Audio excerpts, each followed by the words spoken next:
Have you ever noticed how many talented people spend their lives executing other people's plans? They work hard, they're dedicated, yet years later, they're still stuck in the same place financially? Have you ever asked yourself, why am I always building someone else's dream while mine remains untouched? Before we go further, take a moment to subscribe to the channel. Here, we reflect deeply on life, work, and how to reclaim your time, energy, and freedom. Now, let's get to the heart of the matter. Most of us are trained from childhood to obey. At school, we learn to follow rules, not to question. At work, we're rewarded for loyalty, not for vision. This obedience becomes a habit, and our habits shape our destinies. You start your day executing someone else's plan, your boss's deadlines, your company's goals, your client's demands. You're productive, but for others. You're efficient, but you're not free. Now, obedience by itself isn't bad. Society needs structure. But when obedience becomes your only mode of living, you forget how to lead your own life. You trade your creativity for a sense of security, and slowly your dreams fade under the weight of routine. Let's look at the practical side of this. When you spend all your time executing, you're paid once per hour. Your income stops when you stop working. You're in what Robert Kiyosaki calls the employee quadrant. The result? You're always busy, but your wealth never multiplies. You have energy, but no ownership. You produce value, but the profits go to the people who gave the orders. Meanwhile, the people whose plans you execute, they sleep while their money works.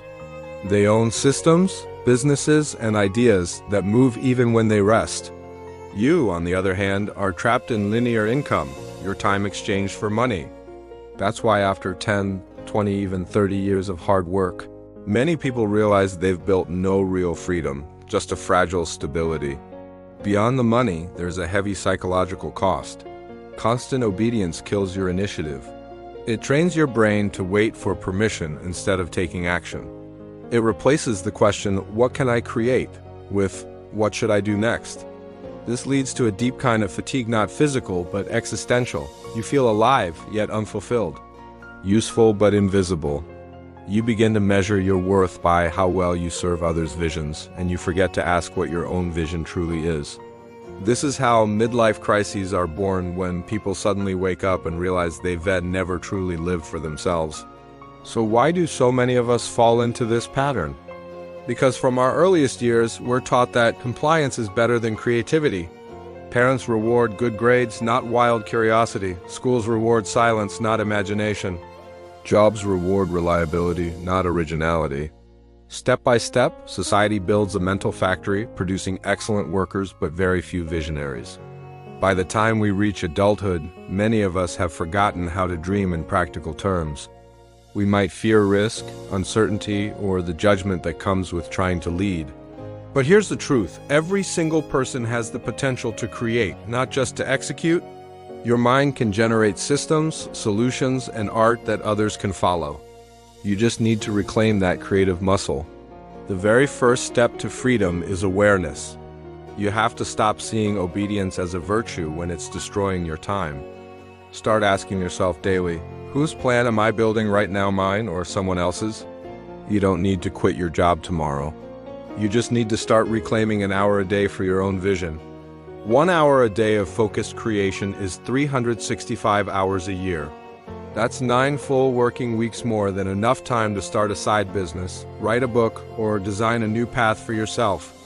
Awareness changes everything because it replaces blindness with choice. So let's talk about how to make this transition from executor to creator step by step. First, reclaim your time. Stop filling every free moment with distractions. Schedule daily builder hours, protected time for your own projects. Second, develop skills that multiply.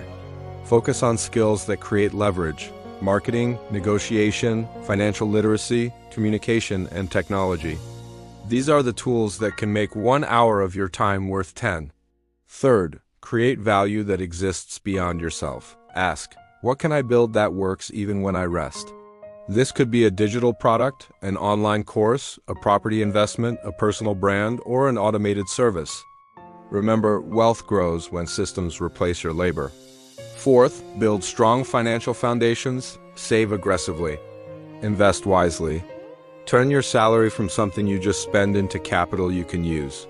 Every dollar you invest in assets is a soldier fighting for your freedom. Fifth, and this is crucial, detach emotionally from the need for approval. When you start building your own vision, some people will resist. They'll say, don't take risks or be realistic, but realistic often just means staying small.